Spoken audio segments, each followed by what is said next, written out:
नमस्कार, hot topic में आपका स्वागत है। मैं हूं अखिलेश शर्मा। मध्य प्रदेश और छत्तीसगढ़ के बाद बीजेपी ने राजस्थान में भी सबको चौंका दिया। बीजेपी ने तमाम अनुमानों को खारिज करते हुए तीनों ही राज्यों में नए चेहरों को मुख्यमंत्री बनाया है। मध्य प्रदेश में शिवराज सिंह चौहान, नरेंद्र सिंह तोमर, ज्योतिरादित्य सिंधिया, प्रहलाद पटेल जैसे तमाम बड़े नेताओं के नाम चल रहे थे। वहीं छत्तीसगढ़ में पूर्व मुख्यमंत्री रमन सिंह, रेणुका सिंह और विजय बघेल जैसे नेता दौड़ में माने जा रहे थे। राजस्थान में भी वसुंधरा राजे, बाबा बालकनाथ, राज्यवर्धन सिंह राठौड़, किरोड़ीलाल मीणा और गजेंद्र सिंह शेखावत जैसे दिग्गजों की चर्चा थी। लेकिन बीजेपी ऐसे चेहरों को सामने लेकर आई जो कहीं से भी दौड़ में शामिल नहीं माने जा रहे थे। मिसाल के तौर पर मध्य प्रदेश में मोहन यादव को कमान सौंपी गई है। छत्तीसगढ़ में विष्णुदेव साय को कमान सौंपी गई है। राजस्थान में आज भजनलाल शर्मा को विधायक दल का नेता चुन लिया गया है। और इसी के साथ बीजेपी ने इन तीनों ही राज्यों में जातीय समीकरणों को भी साधा है। राज्य के प्रमुख जातीय समुदायों को नुमाइंदगी देने की कोशिश की है। माना जा रहा है कि यह कदम 2024 के लोकसभा चुनाव के लिए तैयारियों में के लिए उठाया गया है। राजस्थान की बात करें तो यहां पर ब्राह्मण भजनलाल शर्मा को आज पार्टी ने मुख्यमंत्री बनाने का फैसला किया है। वहीं राजपूत दिया कुमारी और अनुसूचित जाति से प्रेमचंद बैरवा डिप्टी सीएम होंगे। आपको बता दूं कि मध्य प्रदेश में ओबीसी मोहन यादव को कल चुना गया और उन्हें मुख्यमंत्री पद की कमान सौंपी गई, जबकि अनुसूचित जाति से जगदीश देवड़ा और ब्राह्मण राजेंद्र शुक्ला को उप मुख्यमंत्री बनाया जा रहा है। वहीं राजपूत नरेंद्र सिंह तोमर विधानसभा के अध्यक्ष होने जा रहे हैं। छत्तीसगढ़ की बात करें तो यहां पर आदिवासी समाज से विष्णुदेव साय को मुख्यमंत्री बनाने का फैसला किया गया है। वहीं ओबीसी समाज से अरुण साव जो कि प्रदेश अध्यक्ष भी हैं और ब्राह्मण विजय शर्मा, इन्हें उप मुख्यमंत्री बनाया जा रहा है, जबकि राजपूत समाज से आने वाले रमन सिंह विधानसभा अध्यक्ष होंगे। तो ये बीजेपी का अपना सोशल इंजीनियरिंग है और माना जा रहा है कि 2024 के लोकसभा चुनाव को ध्यान में रखकर किया गया है। हमारे साथ चुनाव विश्लेषक अमिताभ तिवारी जुड़ गए हैं। अमिताभ जी, स्वागत है आपका एनडीटीवी इंडिया पर। तो अमिताभ तिवारी के पास हम कुछ देर में चलेंगे, लेकिन आपको बता दूं कि जहां तक बीजेपी के इस सोशल इंजीनियरिंग का प्रश्न है, माना जा रहा है कि जिस तरह से हर राज्य में मुख्यमंत्री के साथ दो उप मुख्यमंत्री रखे गए हैं, इसके पीछे कोशिश यही है। और साथ ही ये भी देखने की बात होगी कि इनके बीच सत्ता का संतुलन किस तरह साधा जाता है, ये भी आगे देखने की बात होगी। तो आज बीजेपी ने यहाँ पर भजनलाल शर्मा, जो कि पहली बार विधायक बनकर के आए हैं, राजस्थान की कमान उन्हें सौंप दी और वहीं तीसरी बार के विधायक को मध्य प्रदेश में कमान दी गई है।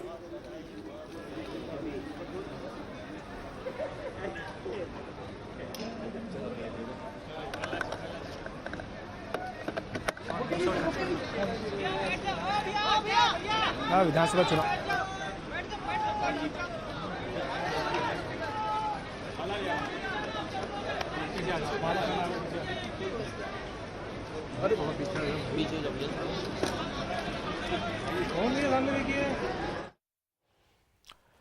और ये तमाम वो चेहरे हैं जिनके बारे में हम आपको पहले भी बता चुके हैं। 21 केंद्रीय मंत्रियों और सांसदों को बीजेपी ने इस बार चुनाव मैदान में उतारा था, यानी इसमें 4 जो है वो केंद्रीय मंत्री थे और बाकी सांसद भी थे, वो भी सांसद थे।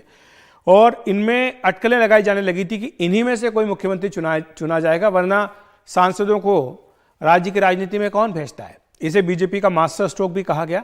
लेकिन जीतने के बाद अब ये सारे केंद्र की राजनीति से राज्य की राजनीति में पहुंच गए हैं।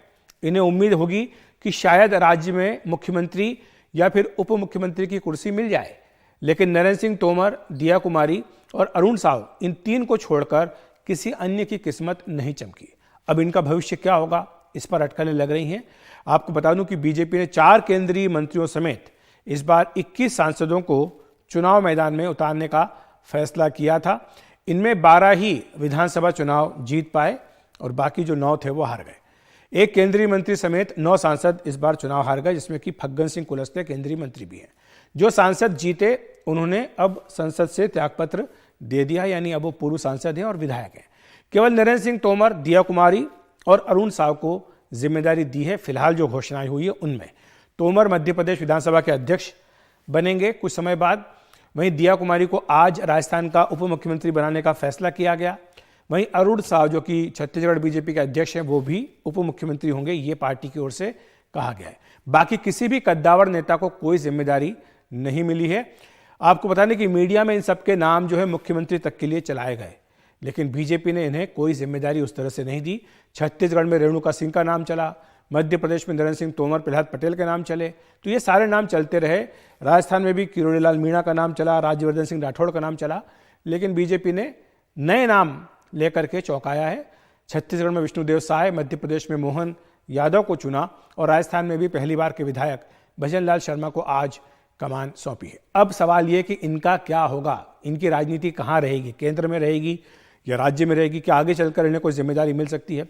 अब इनकी उम्मीदें टिकी होगी कि जो राज्य में मंत्री परिषद बनने जा रहा है उसमें उनको जगह मिल जाए, कहीं उनको मंत्री पद मिल जाए, ये वो सोच रहे होंगे। वैसे केंद्र में जो मंत्री थे उनको अब राज्य में मंत्री बनना थोड़ा अटपटा जरूर लगेगा, इसे डिमोशन के तौर पर देखा जाएगा। और जो सांसद थे वो भी जब विधायक बन रहे तो इसे भी डिमोशन के तौर पर देखा जाएगा। वैसे संभावना ये भी कि इन्हें 2024 में लोकसभा चुनाव लड़ने का मौका ना मिले, क्योंकि अगर उन्हें लड़वाया जाता है तो एक बार फिर से वही सवाल आएगा कि ये विधायक रहेंगे या सांसद रहेंगे, और जो भी दो में से एक फैसला होगा वहाँ पर उपचुनाव कराना पड़ेगा, तो वो एक नया झंझट होगा। इस तरह फिलहाल इनकी राष्ट्रीय महत्वाकांक्षाओं पर लगाम ऐसा लगता है कि लग गई है, लेकिन बीजेपी में नेताओं की जिम्मेदारियां बदलती रहती हैं। हम देखते हैं कि बीजेपी लगातार सरप्राइज देती है और सस्पेंस रखती है, तो इसीलिए जो ये बलिदान इन्होंने पार्टी के लिए किया है, यानी अपनी सांसदी कुर्बान कर दी, इसके लिए इन्हें आगे चलकर कोई बड़ा इनाम मिलने से इनकार नहीं कर सकते। तो तीनों राज्यों में इस सवाल का जवाब मिल गया है कि कौन बनेगा मुख्यमंत्री। और जब इस सवाल का जवाब हमने देखा तो ये पाया कि इसमें बीजेपी ने जातीय समीकरणों को साधने का पूरा प्रयास किया है। क्या इसके पीछे वजह है? क्या 2024 के लोकसभा चुनाव को ध्यान में रखकर ऐसा किया गया है, या आगे का लंबा रोड मैप बनाने के लिए बीजेपी ने यह कदम उठाया है? अमिताभ तिवारी चुनाव विश्लेषक हमारे साथ जुड़ रहे हैं। अमिताभ जी, आप लगातार ये बताते रहे कि किस तरह से अलग अलग जो जाति वर्ग हैं, खासतौर से आदिवासी हो, अनुसूचित जाति हो, इन्होंने बीजेपी को इस बार पिछले चुनाव की तुलना में अधिक वोट, अधिक समर्थन अपना इन राज्यों में दिया है। तो क्या बीजेपी ने इन समीकरणों को भी साधा, और जिस तरह से ब्राह्मण मुख्यमंत्री आज राजस्थान में बनाया पार्टी ने, इसके पीछे क्या सोच है? देखिए, ब्राह्मण समाज जो है वो भाजपा का ट्रेडिशनल वोटर रहा है, और कई सालों से जब भाजपा के पास 2 एमपीज थे तब से ब्राह्मण, ठाकुर और बनिया जो है समाज, ये भाजपा को वोट करते आए। मोदी और शाह के एरा में कहीं ना कहीं ब्राह्मण समाज में भी ये सुगबुगाहट रही है कि पार्टी का ओबीसी करण हो गया है और ब्राह्मण समाज को वो जो एक टॉप पोस्ट या पोजीशन नहीं मिल पा रहा है। तो मुझे लगता है इसको शांत करने के लिए भाजपा ने, और 2024 लोकसभा चुनाव को ध्यान में रखते हुए और ऑफ कोर्स अपने फ्यूचर रणनीति को भी ध्यान में रखते हुए, जो उसका कोर ट्रेडिशनल वोटर है उसको खुश करने की कोशिश करी है।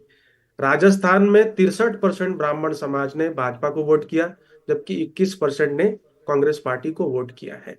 और वहां पर आबादी हालांकि 8% है, लेकिन एक इन्फ्लुएंशियल समाज माना जाता है ब्राह्मण समाज। और अक्रॉस स्टेट्स हमेशा general category, forward caste, upper caste, जो भी आप कह ले, इसका जो 60%, 65% से ऊपर समर्थन राज्य के चुनावों में और लोकसभा चुनावों में भाजपा को मिलता रहा है। तो इसलिए भी उनको रिवॉर्ड किया गया है, एक तरह से उनके सपोर्ट को एक्नॉलेज किया गया है। अब SC ST समाज भी 25% है पूरी भारत की आबादी का, और इसके लगभग 132 लोकसभा MP हैं दोनों मिलाकर के। तो ये एक बहुत बड़ा नंबर है, 1/4 लगभग नंबर है। अब जैसा आपने कहा, SC ST रिजर्व सीट्स में भाजपा ने इस बार तीनों राज्यों में पिछली बार के कंपैरिजन में अच्छा प्रदर्शन किया है। और छत्तीसगढ़ खास करके, क्योंकि एक तरह से ST बाहुल्य है, क्योंकि 1/3 लगभग वहां पे STs है, OBC ज्यादा है लेकिन एक कम्युनिटी ST समेत 1/3 है, तो उनको रिवॉर्ड किया है। कांग्रेस के हारने का भी एक बहुत बड़ा कारण रहा है कि ST रिजर्व सीट्स को स्वीप करने के बाद भी उन्होंने OBC समाज और ठाकुर समाज के ही CM और डिप्टी CM को बिठाया था। तो ये सारी बातों लेकिन को ये देखने में आया अमिताभ जी कि बीजेपी ने संतुलन बनाया है। देखिए, वैसे तो उप मुख्यमंत्री हो या उप प्रधानमंत्री हो, इस तरह के पद कोई प्रावधान तो है नहीं। ये जो पद बनाए जाते हैं ये एक मैसेज देने के लिए होते हैं, और इन तीनों ही राज्यों में ये मैसेज दिया गया है। लेकिन साथ ही जिस तरह से मध्य प्रदेश की आप बात करें, वहां पर एक यादव मुख्यमंत्री बनाना, और दूसरी बार मध्य प्रदेश को बीजेपी ने यादव मुख्यमंत्री दिया है, इसको यूपी बिहार की राजनीति से, हरियाणा की राजनीति से भी जोड़ करके देखा जा रहा है। जी हाँ, क्योंकि अगर आप हिंदी बेल्ट कहें तो पिछले 10 सालों में भाजपा की जो ग्रोथ हुई है वो Yadav versus non Yadav OBC politics की वजह से हुई है। Dominant caste versus non dominant caste या लोअर मोस्ट बैकवर्ड ओबीसीज। और यादव समाज का वोट यूपी बिहार में खास करके समाजवादी पार्टी और आरजेडी के पास रहा है। तो भाजपा ने यह मैसेज देने की कोशिश करी है कि वो एंटी यादव नहीं है, और सिर्फ समाजवादी पार्टी और आरजेडी नहीं, भाजपा भी यादव समाज का चीफ मिनिस्टर बना सकता है। तो क्लियरली उनको एक साधने की कोशिश है 2024 के लोकसभा चुनाव से पहले। और एमपी से अच्छा कोई ये एक्सपेरिमेंट ग्राउंड नहीं हो सकता था, क्योंकि एमपी में डोमिनेंट कोई ओबीसी जाति नहीं है। कुर्मी, लोधी और यादव तीनों ही लगभग 6% के आसपास हैं। और एमपी में कोई डोमिनेंट वर्सेस नॉन डोमिनेंट या Yadav versus non Yadav OBC politics नहीं होती है। तो यहां पर उनको बनाने से कोई लोअर ओबीसीज में कोई नाराजगी, जो कि शायद बिहार यूपी में हो जाए, वैसी स्थिति भाजपा के लिए यहाँ पे नहीं है। इसलिए यहाँ पे एक एक्सपेरिमेंट किया जा रहा है। जी। और जी दूसरा मुद्दा काफ़ी प्रमुखता में रहा है, जिस तरह से बिहार में सर्वेक्षण कराया गया जाति आधारित, उसके बाद राहुल गांधी ने वहाँ से क्यू लेकर पूरे देश में खासतौर से इन चुनावी राज्यों में ये कहा कि जहाँ जहाँ इनकी सरकार बनेगी वहाँ पर कास्ट सेंसस कराई जाएगी। तो क्या आपको लगता है कि ये भी एक फैक्टर रहा है ये सोशल इंजीनियरिंग करते समय, कि ये जो राहुल गांधी का मुद्दा है इसका जवाब दिया जाए? हाँ, मतलब हमने रिजल्ट्स में तो देखा है कि कास्ट सेंसस कोई मुद्दा ऐसे उभर करके आया नहीं है। लेकिन आगे जाकर के भी ये मुद्दा ना बने और ये न्यूट्रलाइज हो जाए परमानेंटली, उसको भी ध्यान में रखते हुए जो जितनी जिसकी संख्या भारी उतनी उसकी हिस्सेदारी, अगर आप देखेंगे तो एक जगह पे ओबीसी सीएम, एक जगह पे ब्राह्मण सीएम और एक जगह पे एसटी सीएम, और दो जगह पे एससी समाज से डिप्टी सीएम, एक जगह पे ब्राह्मण समाज से डिप्टी सीएम और एक जगह से राजपूत समाज से डिप्टी सीएम बिठाया गया है। तो जिसकी जितनी संख्या भारी उसकी उतनी हिस्सेदारी, तो एक तरह से भाजपा ने यहाँ करके दिखाने की कोशिश करी है। और ये तीनों राज्यों में बिल्कुल ही चला नहीं है, क्योंकि देखिए सबसे पहले सवाल ये उठता है कि भाई आपकी सरकारें 5 साल से थीं, तो उन्होंने कास्ट सेंसस क्यों नहीं कराया? अब साल के एंड में, आपके टर्म के एंड में अगर आप कहेंगे कि हम कास्ट सेंसस कराएंगे, और चैरिटी बिगिंस एट होम। आज की डेट में सीडब्ल्यूसी में कितने ओबीसी मेंबर हैं? कांग्रेस पार्टी ने कितने मुस्लिम समाज के लोगों को मध्य प्रदेश में टिकट दिया? सिर्फ 2। आबादी तो 7% है, उसके हिसाब से 15 टिकटें होनी चाहिए। तो क्योंकि Congress did not walk the talk, उनको इसका बेनिफिट, कास्ट सेंसस का बेनिफिट इस चुनाव में नहीं मिला। और जाते जाते अमिताभ जी, राजस्थान की अगर हम बात करें तो वहाँ पर जाट फैक्टर, गुजर फैक्टर, इसकी बहुत चर्चा मतदान के दौरान, चुनाव परिणाम के दौरान बहुत हुई है। और ये माना गया कि जाट वोट जो है बीजेपी को मिले हैं, एक काफ़ी हिस्सा उन्हें मिला है, गुजर वोट भी बीजेपी को मिले। तो इस समाज को नुमाइंदगी न देना, क्या आपको लगता है कि बीजेपी इसको आगे चल के जब मंत्री परिषद बनेगा तो उसमें ठीक करने का प्रयास करेगी? जी जरूर, जब मंत्री परिषद बनेगा तो दोनों समाज, जाट और गुजर, जिन्होंने भाजपा को अच्छा खासा समर्थन दिया है, उसको अकोमोडेट किया जाएगा। हालांकि सीएम नहीं बनाने के पीछे ये एक जरूर है कि देखिए जाट समाज एक डोमिनेंट समाज है, और जैसे ही आप किसी डोमिनेंट समाज के व्यक्ति को सीएम बनाते हैं तो जो नॉन डोमिनेंट समाज है उसमें एक नाराजगी हो जाती है। तो Jat versus non Jat politics है वहां, गुजर वर्सेस मीना पॉलिटिक्स है। तो इसको ध्यान में रखते हुए कांग्रेस ने भी जब 1998 में जाट सीएम की बात थी तो उस वक्त सीएम नहीं बनाया था। तो इस मुझे लगता है कैबिनेट में जरूर इस बात का ध्यान रखा जाएगा। और क्योंकि एमएलएज भी बहुत सारे जाट समाज से ही हैं, वहां पर सबसे ज्यादा एमएलएज हैं, तो मंत्री परिषद में उनको एक अच्छा हिस्सा मिलेगा। शुक्रिया आपका अमिताभ इस तमाम चर्चा के लिए। Thank you sir. और मध्य प्रदेश की बात कर लेते हैं। वहां पर शिवराज सिंह चौहान 5वीं बार मुख्यमंत्री बनने से रह गए। आज लाडली बहन योजना की कुछ लाभार्थियों ने शिवराज सिंह चौहान से मुलाकात की। इस दौरान वो फूट फूट कर रोती दिखाई दी और शिवराज सिंह चौहान उन्हें ढांढस बंधाते दिखे। लेकिन इस दौरान शिवराज भी भावुक हो गए। इसके बाद प्रेस कॉन्फ्रेंस करके उन्होंने कहा कि लाडली बहनों के लिए वो अपना काम जारी रखेंगे। दिल्ली जाने के सवाल पर शिवराज ने एक बड़ा बयान देते हुए कहा कि अपने लिए कुछ मांगने से बेहतर है मर जाना। मामा ने कहा था कि मैं दिल्ली नहीं जाऊंगा, मामा दिल्ली नहीं जाएंगे। मैंने उस दिन, जब आपको ध्यान होगा, जो संदर्भ था वो ये था कि बाकी दिल्ली में है, आप दिल्ली जाएंगे क्या? एक बात मैं बड़ी विनम्रता के साथ कहता हूं कि अपने लिए कुछ मांगने जाने से बेहतर मैं मरना समझूंगा। वो मेरा काम नहीं है, और इसलिए मैंने कहा था मैं दिल्ली नहीं जाऊंगा। तो हॉट टॉपिक में इतना ही। नमस्कार।